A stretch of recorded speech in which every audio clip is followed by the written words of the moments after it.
ज्ञान की बात जाने धर्म के साथ।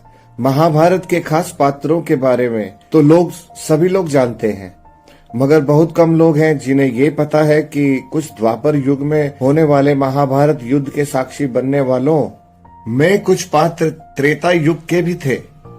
जी हाँ, शायद आप सही समझ रहे हैं, हम बात कर रहे हैं हनुमान जी। अपनी वेबसाइट के माध्यम से हम आपको पहले भी बताया है कि कैसे हनुमान जी ने द्वापर युग में कई अर्जुन के अहम को खत्म किया था। आज भी हम आपको इन दोनों से जुड़ा यही किस्सा विस्तार पूर्वक बता रहे हैं। बता दें, हनुमान जी और अर्जुन की मुलाकात का किस्सा हालांकि कथाओं में अलग अलग मिलता है, मगर जो हम आपको बताने वाले हैं उसके अनुसार जब अर्जुन और बजरंग बली की मुलाकात हुई थी तो अर्जुन अपने घमंड में हनुमान जी से कहता है कि मैं आपके समय होता तो पत्थर का राम सेतु बनवाने के बजाय अकेला अपने धनुष से मजबूत सेतु बना देता, मगर श्री राम ने स्वयं भगवान होने के बाद भी ऐसा क्यों नहीं किया।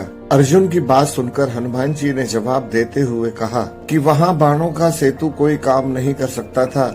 अगर उस समय कोई पुल बन भी जाता तो हमारे एक ही वानर के चढ़ने पर बाणों का सेतु टूट ही जाता। जिस पर अर्जुन ने पलटकर जवाब दिया कि मैं अभी आपके समक्ष सरोवर में अपने बाणों से सेतु बनाऊंगा, जिस पर अगर आप चल पाएंगे और वो टूटेगा भी नहीं, और अगर ऐसा नहीं हो पाया यानी सेतु टूट गया तो मैं आपके सामने अग्नि में प्रवेश कर जाऊंगा, और अगर नहीं टूटा तो आपको अग्नि में प्रवेश करना पड़ेगा। हनुमान जी ने बिना कोई विचार किए अर्जुन की ये चुनौती स्वीकार कर ली।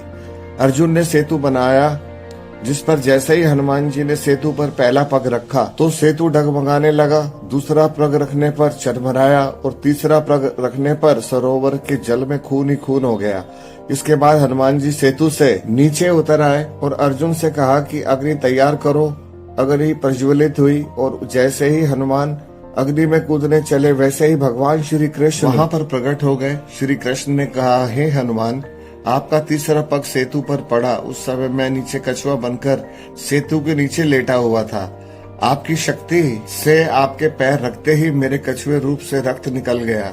ये सेतु टूट तो पहले ही पग में जाता अगर मैं कछुए के रूप में इसका भार ना उठाए होता। जिसके बाद हनुमान जी क्षमा मांगने लगे और कहा कि मेरा ये अपराध कैसे दूर होगा भगवान। उधर दूसरी ओर वही यह सारी घटना देखकर अर्जुन देख रहा था, जिसे ये देखकर बहुत पछतावा हो रहा था कि इसलिए उसने हनुमान जी और प्रभु श्री कृष्ण से क्षमा मांगी। तब श्री कृष्ण ने हनुमान जी से कहा, ये सब मेरी इच्छा से हुआ है, आप दुखी ना हो। मेरी इच्छा है कि आप अर्जुन के रथ की ध्वजा पर स्थान ग्रहण करो। ऐसी कथाएं प्रचलित है कि यही कारण था कि हनुमान जी अर्जुन के रथ की ध्वजा में विराजे हुए थे।